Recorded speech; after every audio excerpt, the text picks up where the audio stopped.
How's it going, guys? TCG Static here with another player interview, this time with Chris Shockey from Team Digi-Doomed. How you doing today, bud?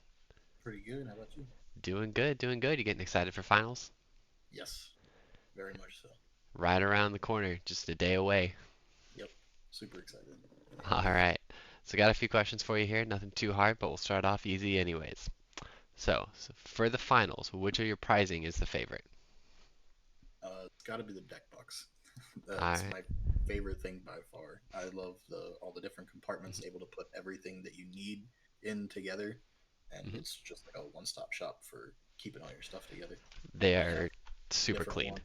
Yep, all the ones that I have are just like a single box, Yeah, so it's nice to keep everything that you mhm, need in kind of separate containers, so you're not getting everything lost.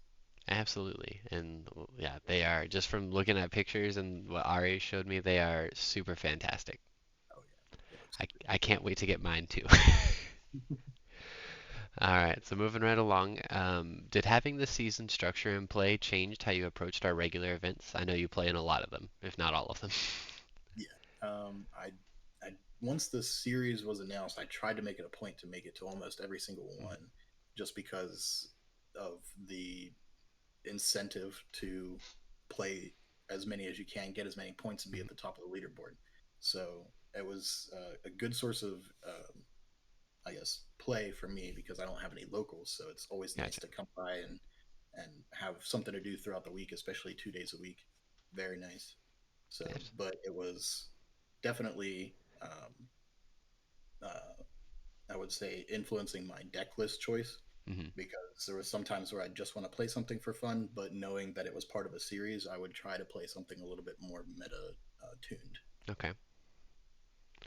Good. Here, I'm all for the jank deck, so I'm trying to find that balance. I think my first one was like a Dark Knight D Brigade type thing. Yeah, it's a fun archetype to play. Oh yeah, All right, so kind of on that same note, are you approaching the finals differently, knowing who all is qualified? a little bit, yes. Not too much because I'm not super familiar with what all they play, Hmm. but having played them quite a few times throughout the series, Yep. I'm a little bit familiar to at least the style of play that they like. Hmm. So it has influenced a little bit in my deck choice, but more so in my style of play. All right, always I good to hear. play a little bit different for each opponent, judging on what not necessarily what they play, but how they play it. Okay. Good to hear. I like the small scale event, kind of knowing who's sitting around me at a table, potentially just, being able to maybe find that one meta deck that was like, maybe a tier two, maybe a three deck or a tier three deck, but like is a silver bullet for what everybody's going to be playing. So far, if you have watched our stream at all, who has been your favorite commentator? Probably Robo Sushi. He's I watched, fantastic. He's a hard guy to beat.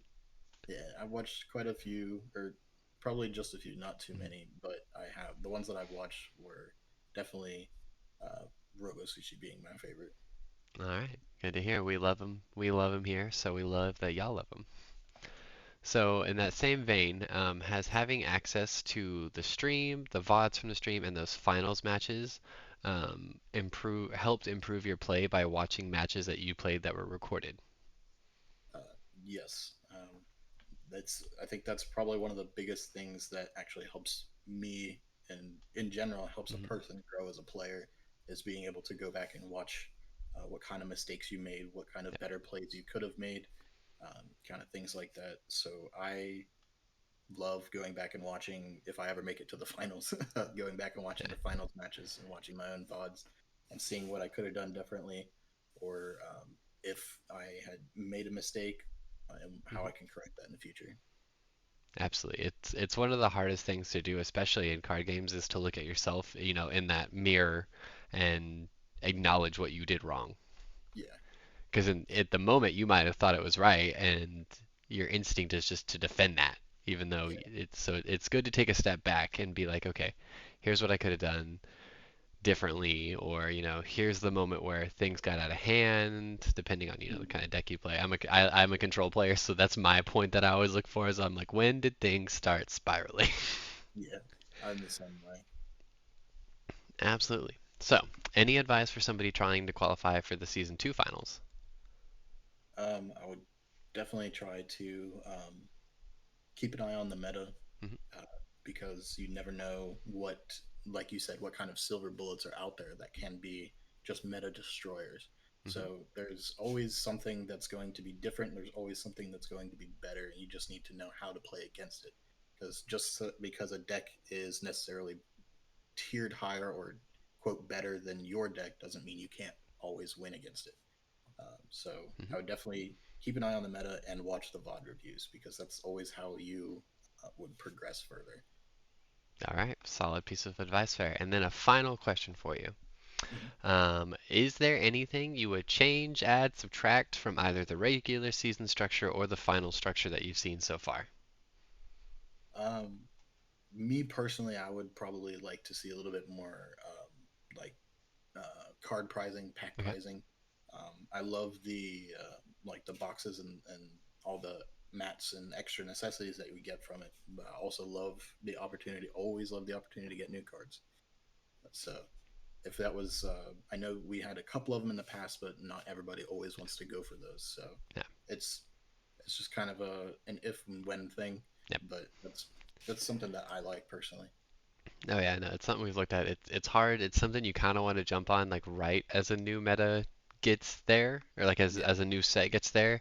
But then mhm, it's also one of those things where like everybody's just going and buying the cards they need, or exactly. Everybody or, or everybody's you already know, going to release, get what they need and everything.